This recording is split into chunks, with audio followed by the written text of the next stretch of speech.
second first cut. Golly. Welcome to the First Cut Podcast. I'm Rick Gehman, and happy Thanksgiving week. That's right. We are just days away from gobbling up as much turkey as possible, and we are going to spend this episode recapping, looking back at the FedEx Cup Fall, and also potentially proposing some changes for the future. Joining me to do just that, Greg DuCharme is here. Hello, Greg. Gentlemen, happy Thanksgiving. Excited to be here.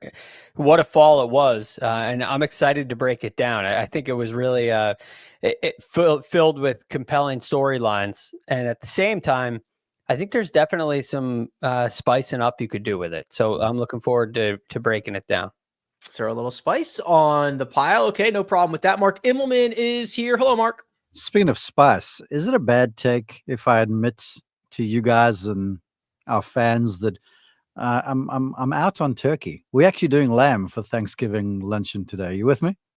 I am in line with that take. All right, sweet. I was concerned that was going to go over like a lead balloon, but yeah, no, turkey is too much of it now.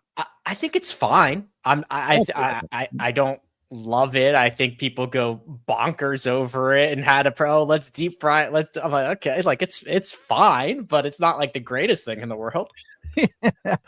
Now the sides to me are good, like sweet potato casserole and truffled potatoes and those sorts of things. Yeah, no, I'm on board for that sort of stuff. I love turkey. I really do. But it's like the Thanksgiving meal as a whole is on the overrated side to me. I don't think it's bad. I don't have a single complaint about it. I like it, but it's very normal food to me. Right? Thanks. I mean, turkey you have every day for lunch on a sandwich. This is nothing special or out of the ordinary. So Greg, look, I like it, but yeah, you're preaching to me. Here's the thing too. Look, the day is great. The holiday is awesome. You know, being in this mode where you're thankful for stuff and you take time to just, consider how fortunate we are. But that being said, all of this rigmarole and all this brouhaha to prepare this meal, and everyone sits down and it's done in 45 minutes if you're lucky, maybe a few libations thereafter. But yeah, it's a lot for just a meal at some stage during the day. Yeah, I'm extremely thankful for everything that we're thinking about on Thanksgiving, and at the same time scoffing at the meal that I'm enjoying with family and friends. Sides and desserts, and throw in a little bit of football, and that's a perfect day for me. I don't need that turkey. Gentlemen, quick note off the top here, because we did get a little bit of breaking news. I don't know if it's breaking news or not, but we did get a tweet from Tiger, and anytime you get a tweet from Tiger, you got to talk about it. He is not going to play in the Hero World Challenge. So to get everybody up to date on the latest Tiger stuff, the Hero World Challenge is next week. Tiger had a surgery performed in mid-September, about 2 months ago, a little over 2 months ago. Mark, he announced he's not going to tee it up here. And I suppose that means the next time we see him is either going to be the PNC Championship or in a simulator in Florida. Look, I know the PNC Championship's a big deal for him, but he's close on the heels of yet another procedure. And look, I don't care who you are. If you're going for one or other medical procedure, that's a big deal. And how many has he had right now? And this is just another in like a litany of things he's had done to his body. So I'm certain, at his age, the body doesn't recover as quick. So look, no one knows Tiger but Tiger, and he's very close people. But when this announcement came out, I was sort of living in hope that he would play. But I think reality, if I was real with myself, it would have been like, he's unlikely to play given the procedure. And then, the PNC is just a few weeks down the track. So I'm expecting perhaps, the TGL or maybe even, Genesis or something like that. Justin Thomas, Jason Day, Nick Dunlap round out that Hero World Challenge field. Greg, it does feel like we've spent the last handful of years, maybe longer than that, in a perpetual state of Tiger rehab, play, surgery, rehab, play, surgery, rehab. Right? It was just a constant state of that. Which is very frustrating. There's always hopes that it's going to get better and improve, but my goodness, he's been through a lot, and there is a rigorous training protocol for him in order to just play in the first place. And there's a very few number of events that he really feels he has to play in. Now this year, because TGL is starting, I do think it's very important for Tiger to play in TGL. And while he's a big part of this business getting started, the early going will be a really important stage for this new outside the box idea to really lift off the ground. And for Tiger Woods to be healthy enough to play golf in a simulator, I think is more important than it's ever been before. Because he is a guy that people will tune in for. And if he does tee it up and is able to play, and we're able to see some unique aspects of Tiger and as a result the other players, then TGL has a chance of being a success. But it's going to be a much longer and more difficult road for them if there's no Tiger. So I think it's a really critical aspect for him and his health is being ready for TGL, as crazy as that sounds. Greg, your comments kind of jogged my Thanksgiving brain a little bit. And to the TGL thing, I wasn't considering that there'd be no walking. You're basically in a big dome or whatever this thing is, this big sound stage, and you're hitting balls off a mat. And yeah, I know there's inclines and stuff like that, but yeah, I guess it would be a lot less invasive in the body, because the big deal, as we've always pointed out with Woods, is not the fact that he can't hit the ball or chip it or putt it or whatever the case might be. It's just the traveling between shots. It's a big deal. So, yeah, I'm on board with your comments there. I think we will likely see him there at the onset of that series.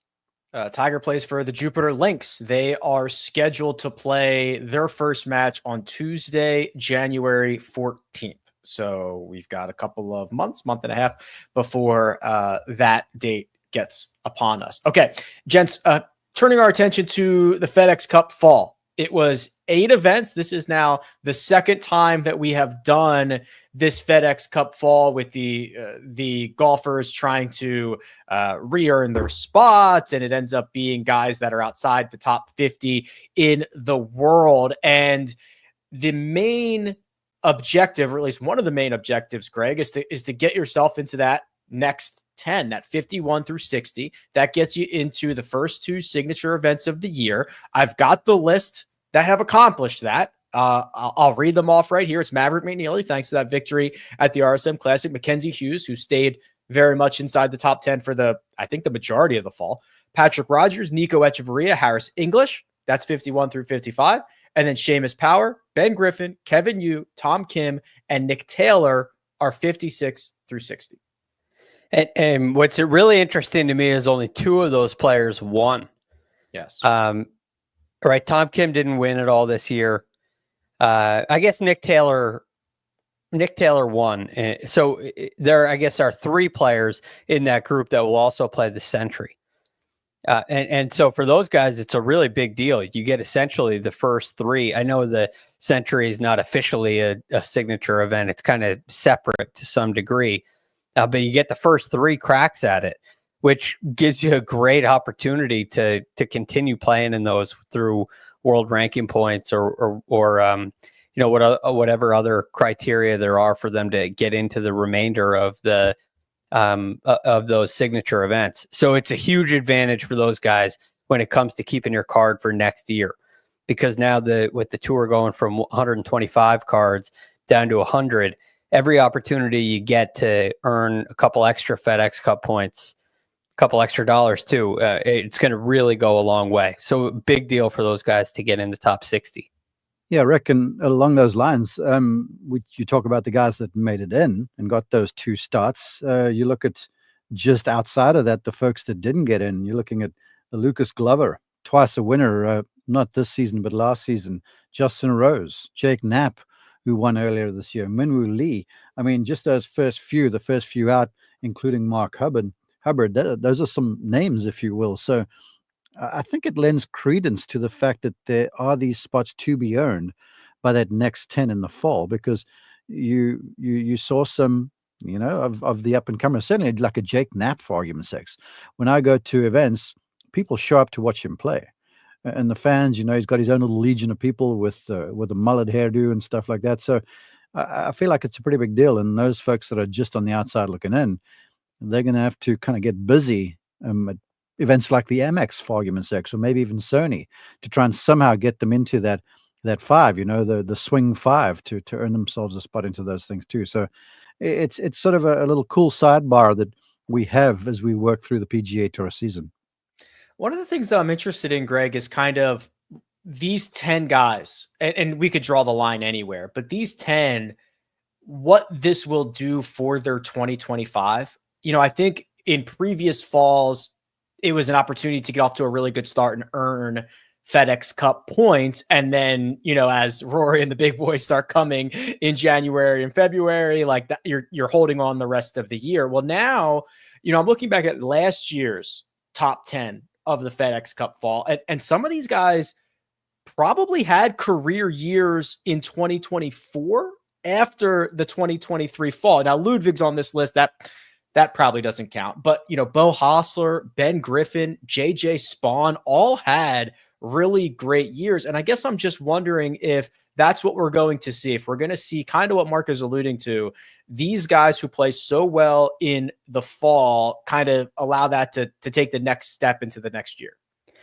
It's an interesting thing. Some of them certainly took a big step in the fall that you could see carrying over very easily. Maverick McNeely, for instance, winning, it proves that he's healthy, proves he's on the right track, proves he can win on the PGA Tour. It's a really big step for him. Nico Echeverria has to come into 2024 with a completely new, outlook on himself and his ability as a player. So these are absolutely springboard opportunities. And now you're in the events to prove it. Right? So you've leveled up in a way. And if you prove your worth in that level up, and you're able to take advantage of those opportunities, you can continue it on for the rest of the year and completely change your status and the outlook of your career as a PGA Tour player. So yes, it's a huge fall for these guys. And while I think some of them, like a Tom Kim, maybe feels like he's trending downward, already feels like he belongs. But for most of these guys, it was a big step up for them. Rick, just one more thing here as I look further down this list. If you had said to me, the winner of the first event of the fall would not make that next 10, I would have bet you my house and said that can't be, because of the smaller purses and stuff. But lo and behold, further down the list, you got names like Keith Mitchell, Eric Van Rooyen, who seems to be on the leaderboards most time he teases it up, Emiliano Grillo, and then Patton Kazire and Kurt Kitayama, who played pretty well early in the fall as well. So it just goes to show that, I guess, it's not just that once, because you see this happening, but that'll be revisited with the new points now for 2026. That is one of the proposals from the pack. But ordinarily during the year, you win an event, and that almost guarantees you that you're into the playoffs kind of thing. And if you win an event, it starts moving you up and you're getting into signature events. But yes, Patton Kazire, who wins the first event and is not in the first 2 signature events. So that is, you can almost bet your bottom dollar he's going to be traveling all the way over there to Hawaii to play and get some early starts just to kind of get in those big events and then build on some of this newfound form, to Greg's point. I have an interesting takeaway. And then what we'll do is we'll see if we can spice up the fall a little bit. I think this is a good opportunity, Josh. Let's take a break here and we'll continue this conversation on the other side.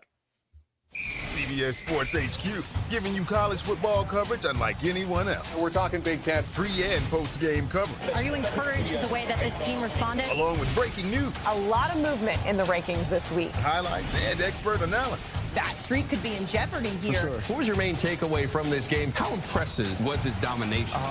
That really changed the football game. Let's go ahead and have some more fun. Another wild ending. The chaos continues. Turn to CBS Sports HQ. And we're back. I was digging through some of the fall items, and I was trying to compare the fall that just ended and last year's fall with the previous editions before we went back to the single year calendar, the single calendar year season. And one thing that stood out to me is that there were 11 different golfers this past fall that played every single fall event. 11 different guys played all 8 events. Last year, 6 guys played every event that was available to them. So only 7 events. That there are so many guys who have played either all of the events or one fewer than we've ever seen basically in the history of the fall. And Greg, when I was kind of ruminating over that, I think that that's a good thing. I think that that is almost an unintended benefit of the FedEx Cup Fall. I think that sport is better when you have basically the same guys playing against each other over and over and over again. That is part of why signature events are the way that they are. Now, this isn't Rory McIlroy, Scotty Scheffler, Xander Schauffele, but you are getting the same group of players battling every single week, which I think is good for stories. I think it's good for following along. I think it's good for the sport. And that is something that we have not seen in the fall before. And now we're seeing it in like a huge chunk. Well, you understand it, you start to understand what they're playing for. And the reason they're playing in all of those events, 7 or 8 events, which was a healthy number that played in 7 or 8 events, as you mentioned, you get the idea that they're playing for something. And it's very clear. When the fall was the beginning portion of the season, it was get a couple starts in, get a couple points. We'll see how it goes, and we'll see where we stand heading into the actual calendar year. But you had so much time to make up. But and the way this format is, the fall, it's crunch time. The one issue you may have, and it's one thing I think we could improve, we'll talk about it a little bit later on. The one issue is the guys that are playing every single event are probably around that 125 bubble rather than the top 50 bubble or, top 10 players in the world. They're fighting for their PGA Tour card, which creates great storylines. The one thing is the storylines are a little harder to follow in those first 6 events. You get to Bermuda and you get to the RSM, it becomes very clear what people have to do, and that becomes something that's fun to follow. But leading up to that, it gets lost on people, which was another thing when you're showing the FedEx Cup points list in October and in August, there's going to be a winner. It doesn't really connect. It's like, okay, well, when Scotty and Rory come back, this is all going to change. So, you lose touch with it a little bit. But now I do think we're in a place where we understand what's going on a little bit. There is a closer touch, if that makes sense. To that, it's just something to look out for. Because with this recent PAC resolution that was basically okayed, is that in 2026, all exempt is going from 125 down to 100. So that's going to place added emphasis on what happens in the fall. And then you might see some blue chippers who might not have won in the year past or the year before that. And so they don't have the 2-year exemption. You may, I know what you guys are talking about, spicing up the fall and getting some big names. But I feel like with the advent, or it's on the horizon, that this number gets shrunk and only 100 guys are exempt. You're going to start to see some big guys playing in the fall. And so in a way, then the fall will become even more compelling story-wise when you start to see, okay, I've got Patrick Fishburne and someone else sort of competing for 125.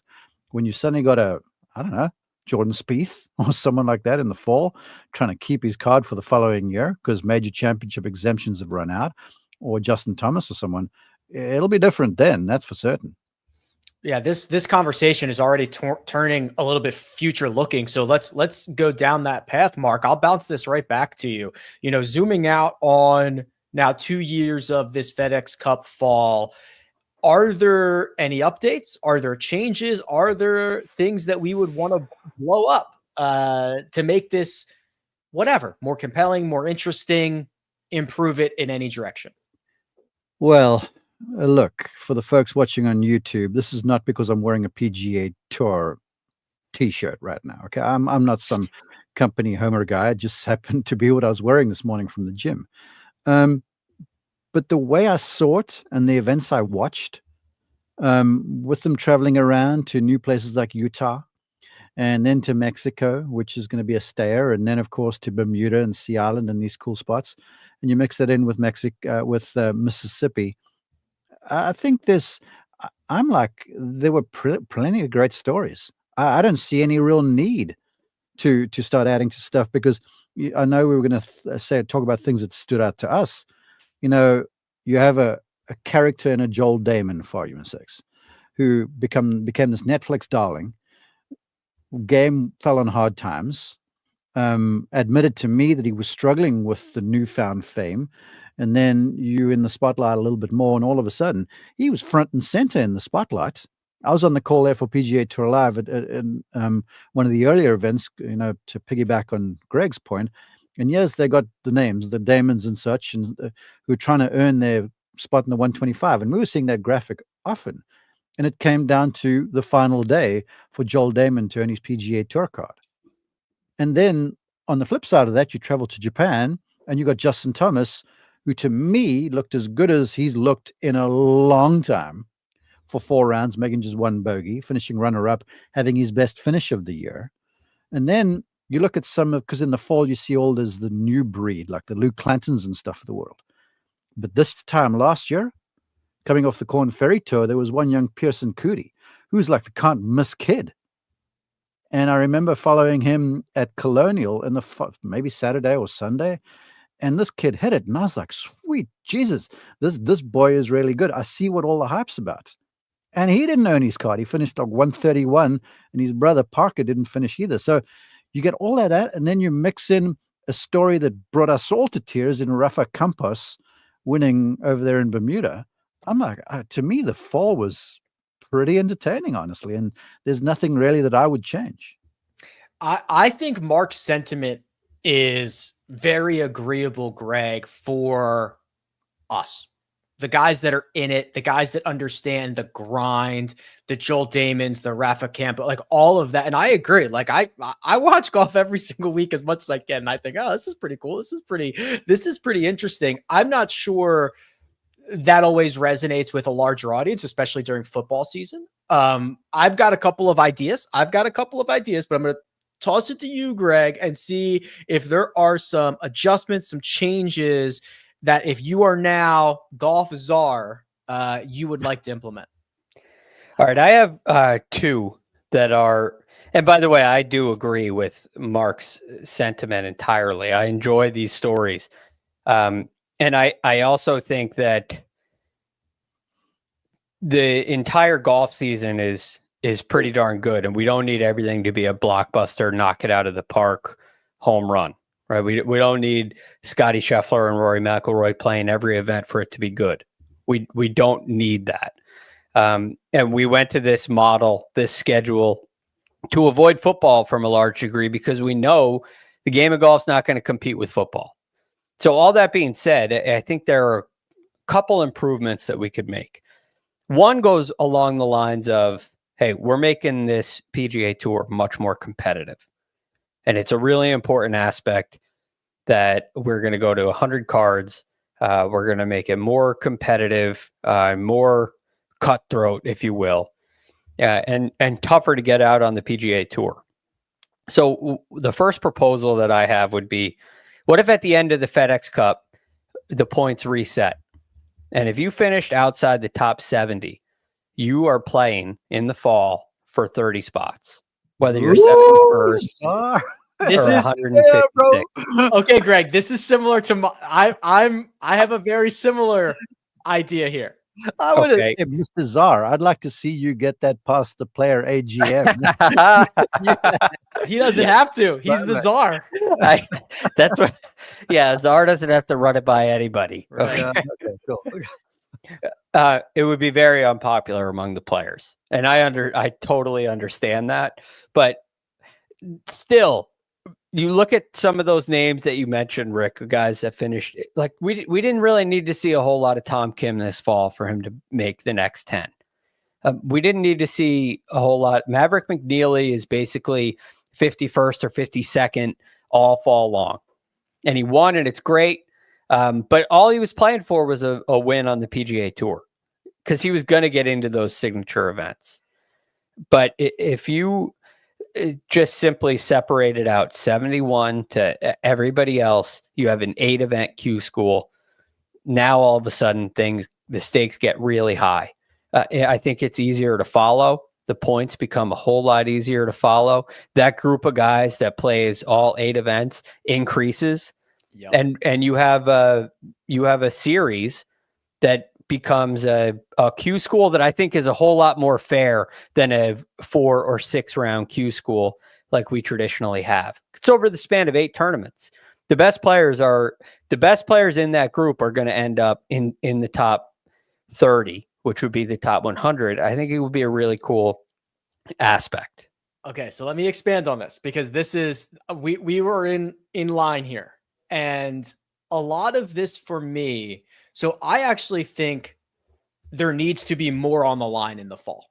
I don't think the fall gets the justice it deserves. We're playing 8 events. That's like a quarter of the season. A quarter of the season, and the big carrot at the end of the stick, I realize, okay, play for your job. But 2 guys in the final week started outside the top 125 and came in, is to get into the first 2 signature events. Like, that's it. And then they've got to you get a spot into these 2 signature events. Like, I think it should be, there needs to be way more on the line. So I actually went farther than Greg did. I said, if you don't make the okay, so we're going to go with 100 cards, right? If you don't make it into the BMW Championship, if you're not in the top 50, you're going to the fall. Okay. And we're going to take the next 50 from the PGA Tour. We're going to take 50 from the Korn Ferry Tour. We're going to take 20 from the European Tour, and they're playing a closed 8-event series, no Monday qualifiers. If somebody doesn't want to play, we're not replacing him. It's these 120, and they are playing for 50 cards. And if you cannot earn your tour card by finishing inside the top 30% during the regular season, and you can't get it by finishing the top 40% in an 8-event stretch, you don't get a card. Like, play better. You had your chances and you did not do it. Play better golf. Boy. Yeah, I'm going to play devil's advocate. Sure. Right. You're not inside the top 50. Mm-hmm. You're a pretty good player still. Sure. Let me tell you, whose agents will be fielding phone calls from Live all day long. And you will likely see some exodus, because Live will come. We got guaranteed money, 54 holes. You'll play less. Now these guys at the PGA Tour are telling you you're going to play a whole season and then another 8 events. Come on, man. That's just not fair. You deserve better than that. Blah, blah, blah, blah, blah. I get it.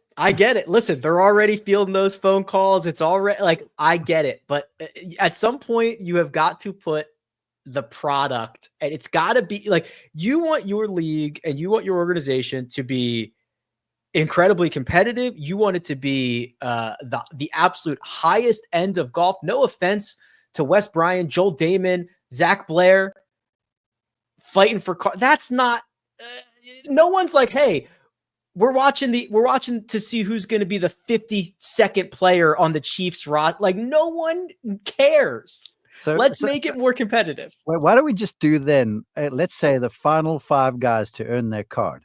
You just have a big cage match on the 18th green. You're allowed to pick Perfect. One club, and the two survivors go through.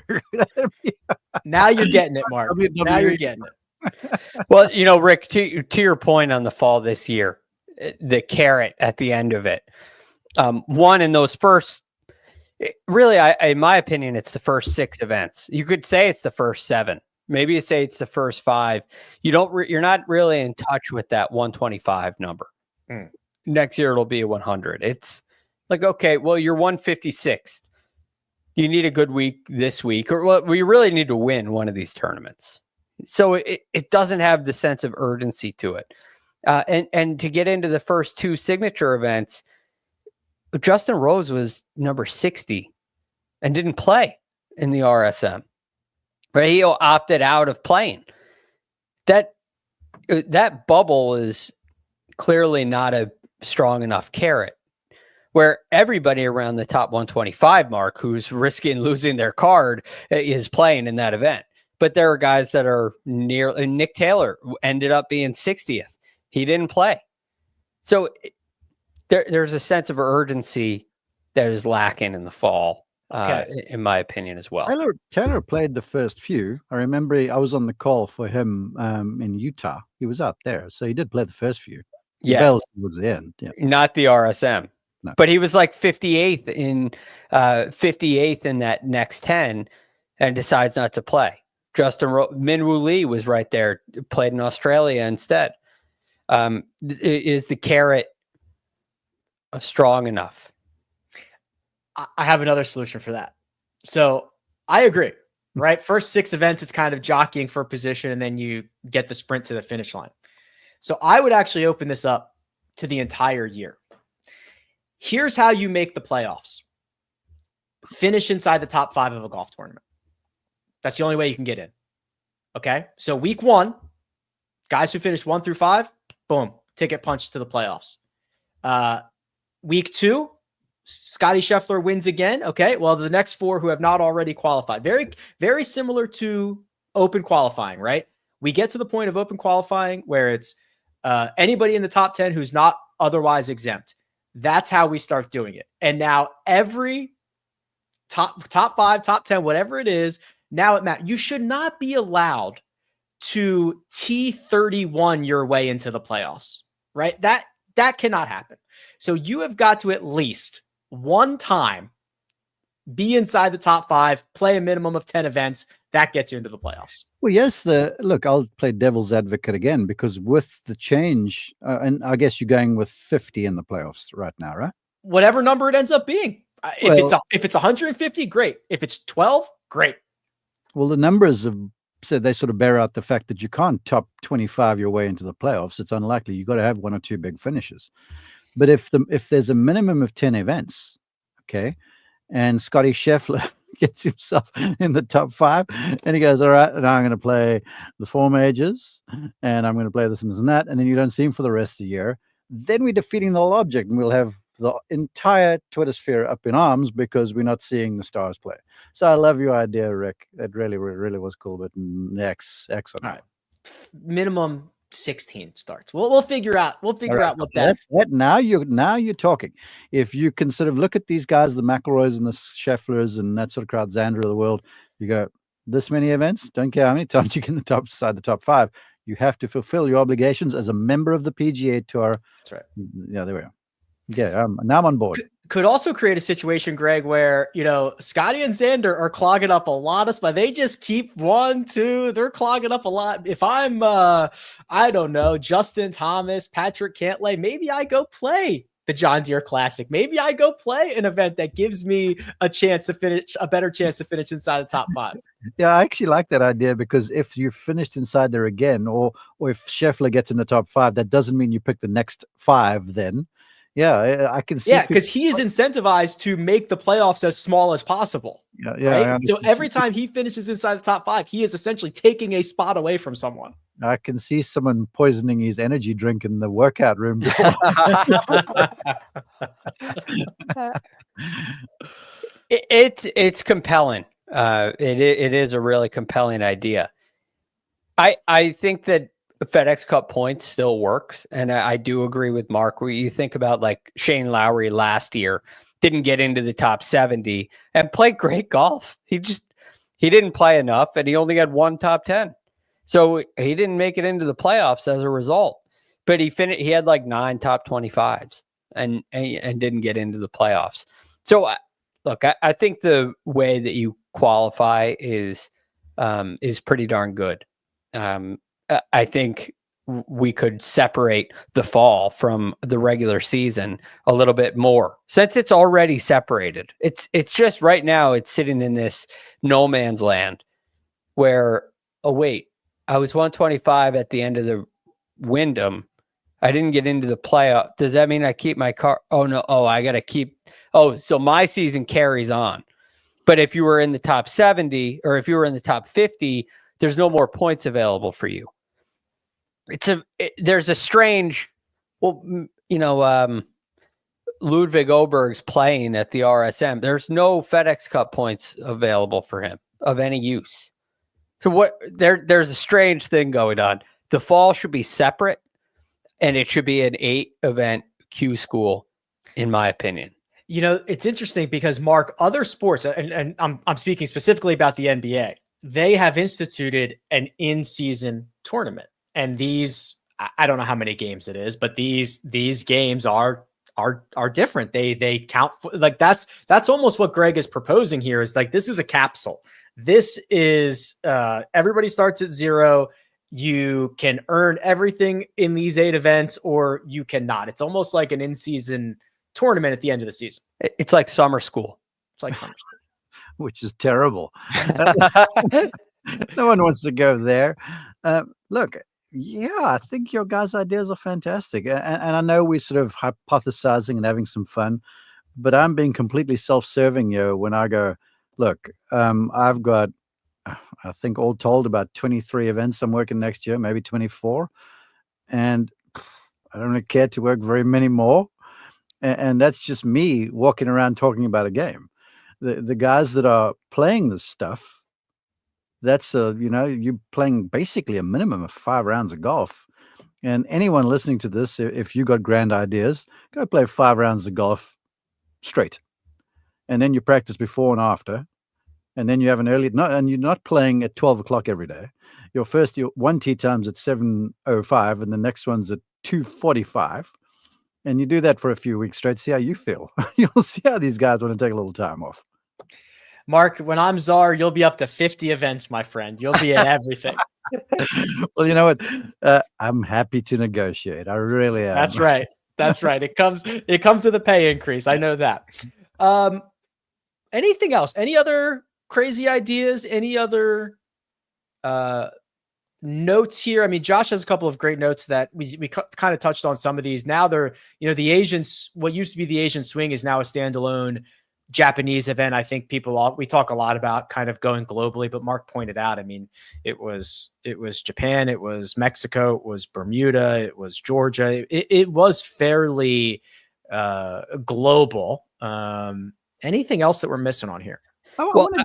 Sorry, Greg, I just what Josh proposed there, I thought was awesome, because me being a South African deep down, even though I'm an American, I would love to see the PGA Tour go to South Africa. Mm-hmm. I'd love to see the PGA Tour go to Australia. But the reality is those are really big trips. And I remember when the Tour used to have the CJ Cup over there in Korea, and then there was another event over there, and then you got Japan. And here's a guy who's immersed in golf, and I'm talking about myself. I didn't know who won those events until I woke up on Monday morning and I read the news, kind of thing. So whereas those are awesome and you are moving the game to different places, and young aspirant golfers like I used to be can see your heroes a little bit. Yeah, it's cool that way. But really, in terms of the coverage over here and where the major market is, and now I'm sounding sort of nepotistic, it just, it didn't really do as well as what it should have, I'm sure. I think that's a good point, Mark. And as I'm an American through and through, and I want to see golf at the highest level played here in America. Mm. But there does seem to be a desire for this game to go more global, especially on the PGA Tour. And while I'm not one of those people, it does seem to have some pretty significant voices are pushing for that. And the time to do it is in the fall. So while my first preference would be separate the fall, make it summer school, 8-event Q school, kind of a deal for the fall, on the courses that they currently play. If you didn't want to do that, I do think you could go global because you're competing against football. Mm-hmm. And it's really cool when you have, like on the DP World Tour, the DP World Tour was great this year. You had a number of events like the BMW PGA. It's wrapped up, before football starts on a football Sunday, and you have Rory McIlroy in the mix, or you have some of these big stars competing. Is this an opportunity to exercise the strategic alliance a little bit and make the fall a merger of some sort with the DP World Tour, satisfy some of the global demands around the world this time of year, when, yes, you're going to lose some of your U.S. audience and U.S. market, but you've kind of admitted already that you're going to anyway, simply because there's football on TV on Sunday. So let's find a way to get the professional golf done on Sunday before 1 o'clock in the morning. It seems like Europe's the ideal time for that, where you can have an American audience, and football, unless there's a Jacksonville Jaguar game in London, football doesn't get in the way. That's a really good take. I like that, because think about this for a minute, right? I understand that whatever league Liv are playing right now, but yes, Patrick Reed, who goes and shoots 59 and wins that thing wherever he was at a canter. And unless you work in golf, you probably didn't know that some golfers shot 59, which is an achievement. I don't care where you play. And it was sort of almost like yesterday's news. And no one over here knew about that stuff just because of where he was playing. You see, that to me is sort of the disappointing thing when you start to travel globally, when you consider this market. My last take, which is one that I've mentioned probably a couple times throughout the years, the entire fall should be Wednesday to Saturday. We're not even. I'm fine with that. We're not even. That is a really good idea. That one we should send that one to Ponte Vedra. Okay. Torrey Pines, we do that one, and I'm looking forward to it. Wednesday through Saturday there is so cool. It really, really is. Yeah, most of the stuff that I send to Ponte Vedra, it's returned to sender. It usually just comes right back. All right, gentlemen, we're gonna put a pin in it there. Happy Thanksgiving, everyone. We will have a lot of fun in the upcoming weeks. We've got great stuff planned between trivia and mailbag and all that fun stuff. So if you want to get involved right now, the mailbag is open. It is firstcutpodcast@gmail.com. It goes directly to Josh. Anything you want, questions, concerns, comments, fire them on over, and we will tackle as many as we can in an episode coming up here shortly. Happy Thanksgiving, guys. Be safe, be good. Looking forward to seeing you after you put on a couple pounds this week. Yeah, happy Thanksgiving. Happy Thanksgiving to you boys. And this is going to sound strange, but roll tide on the weekend. Let's go. Okay. Yeah. Mark gave us a roll tide. Now we're definitely in football season, college football season. All right. Iron Bowl coming up. We are going to be back next week. Big thanks to producer Josh, who does all the hard work. That is Greg DuCharme. You can find him at The Real GFD. That's Mark Immelman at Mark_Immelman. You can find me at Rick Run Good. This has been The First Cut. We'll catch you next time.